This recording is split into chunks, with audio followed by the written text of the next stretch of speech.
क्या हुआ कि यूएसए के जो है पेट्रो डॉलर पर खतरा उत्पन्न होने लगा। तो इसके पीछे का रीजन ये है कि 2018 में यूएसए द्वारा वेनेजुएला पर प्रतिबंध लगा दिया गया। वही कुल तेल क्षेत्र का 20% तेल वेनेजुएला के पास, मतलब 303 अरब बैरल ऑयल है इसके पास। तो अपने तेल को क्या घर में रखेगा क्या? नहीं ना। तो तू नहीं खरीद रहा तो कोई और खरीदेगा। तो इसने जो है अपना जो तेल है वो किसको बेचा? चाइना को। लेकिन चाइना ने ये बोला कि मैं डॉलर में नहीं खरीदूंगा, मैं किस में खरीदूंगा? अपनी मुद्रा में। और चीन की जो मुद्रा थी वो क्या थी? युआन थी। ठीक है, तो चाइना ने वेनेजुएला से जो तेल है युआन मुद्रा में खरीदी। इसके अलावा ये रशिया को भी बेच रहा था, तो रशिया ने अपनी रूबल में जो है तेल खरीदा। किससे?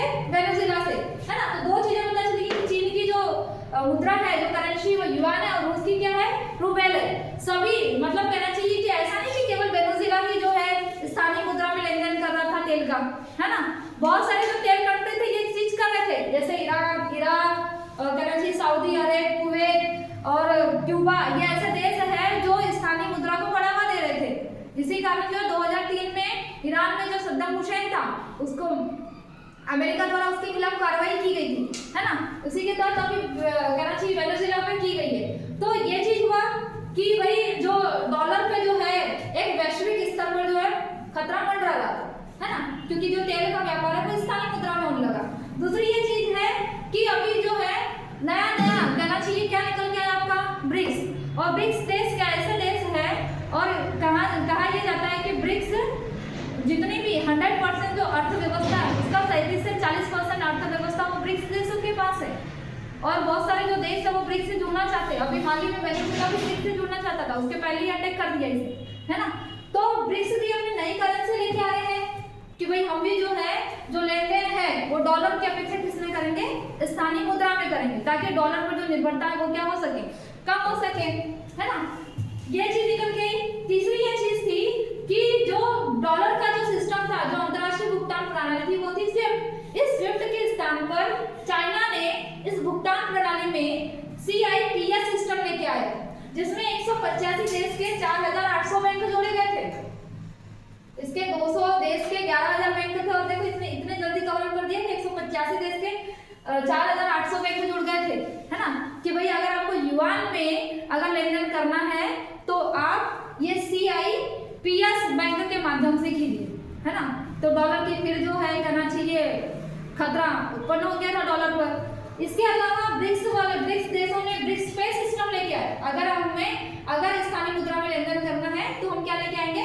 ब्रिक्स पे। ब्रिक्स देशों ने ब्रिक्स पे लेके आ गए। ये चीज हुआ।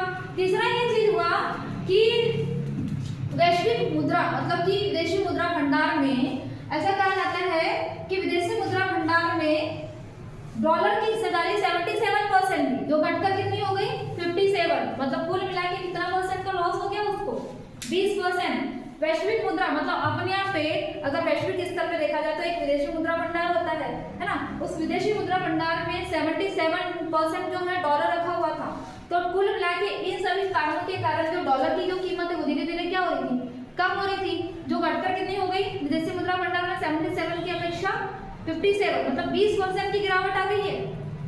और ये जो हुआ है ये कब से हुआ है? आपके 2018 के बाद से, क्योंकि जो तेल जो कंट्री थी उन्होंने जो है तेल का जो व्यापार है वो स्थानीय मुद्रा में करना स्टार्ट कर दिया, है ना। अब वेनेजुएला पे जैसे ही अटैक हुआ तो सभी लोग डरे हुए हैं कि कहीं जो है अगला नंबर मेरा तो नहीं है, क्योंकि अगर यूएसए के पेट्रो डॉलर पर कहना चाहिए कि अगर खतरा मंडराता हुआ दिखा, यूएसए को ऐसा लगा कि मेरे पेट्रो डॉलर पर खतरा मंडरा रहा है, तो वो तुरंत उस देश पर हस्तक्षेप करना स्टार्ट कर देता है, क्योंकि उसकी जो बादशाहत है वो पेट्रो डॉलर से ही तो है। हमारे यहाँ पे जितना भी व्यापार होता है वो सबसे ज्यादा जो व्यापार होता है वो डॉलर में होता है, और डॉलर में तो होता ही है, लेकिन सबसे ज्यादा जो आयात या निर्यात किया जाता है वो क्या है? आपका तेल, है ना। खाने का तेल, डीजल, पेट्रोल, जो भी तेल, है ना।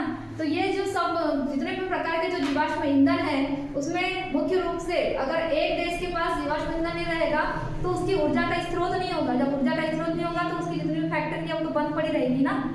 इस वजह से यूएसए को लगा कि मेरे जो पेट्रो डॉलर पर क्या हो रहा है, खतरा मंडरा रहा है, तो वो तुरंत एक्शन लेता है, उस पर हस्तक्षेप कर देता है, जैसे कि हाल ही में वेनेजुएला पर किया है। इसके अलावा वो ग्रीनलैंड पे भी करने वाला है, क्यूबा पे भी करने वाला है।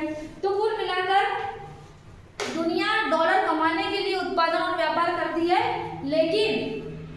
जो यूएसए है वो डॉलर छाप कर जो है पैसा कमाता है ना। इन सभी चीजों को देखते हुए ऐसा लग रहा है कि यूएसए जो है लगातार पेट्रो डॉलर की वजह से जो है दूसरे देशों पर अटैक करना स्टार्ट कर देगा। ठीक है, थैंक यू।